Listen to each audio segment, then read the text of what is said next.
No meio do silêncio, seu estômago ruge. Todos ouvem, porque ele ronca.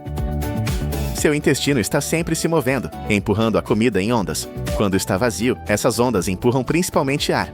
Ar e líquido se agitam num tubo oco e isso ecoa alto. Chama-se borborigmo. Um intestino vazio ronca mais alto porque não há nada para abafar.